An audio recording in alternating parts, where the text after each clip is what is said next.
Bismillah. Şaban ayı geçip Ramazan ayı yakınlap barya. Ramazan hayrın, bereketin, rahmatların ayı, duanın kabul olayan ayı, günahların mağfiret bolup sogapların köfülyan ayı. Şılay adamlar bir fırsat ta birbirinden öwe düşüp birbirine musawa vermene. Allah subhanahu wa taala Kur'an-ı Kerim'de aytýar, her kimi ki Allah Taala'ny görmene umydy bar bolsa, gowy emel etsin. Ve Allah Taala melek hiç kimi şerik koymasın. Müminlerin kalbi Ramazandan yana hoş bolup şol aýy muştaqdyrlar. Eger arada aýda peýda görjek bolsak, oňa tiýarlyk görmeli. Özümize nef berýän zatyň izinde bolmaly. Niyetimiz Allah Taala üçin edip, onu mudam täzelep durup amallarymyza ihlasymyz bolsun. Himmetimiz uly bolsun.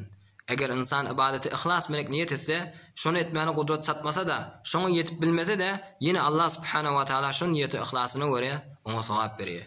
Allah subhanahu wa taala bir hadis-i kudsida aýtýar, eger benden bir gowlugy niyet etse, men şonu ýazaryn we eger şonu emel etse, men şonu 10 beraber edip oňa sowap bererin. Ramazan aýy ýakynlap barýar. Şol aýy özümize fursat bileýli, başardığımyza göre ibadet bilen geçireýli, Kur'an okuýaýly, arada tutaýly, namaz okuýaýly, erkekler tekbir tehrimeden cemaatdan galmaýly, tarawy namaz okuýaýly, teheccüd namaz okuýaýly, näme nefil namazlar bolsa, näme gowluk bolsa, başardığımyza göre enjam bereýli. Eger Kur'an'dan bir harf okuýsak, bir sowap bar. Bir sowabyň beraberinde 10 sowap bar.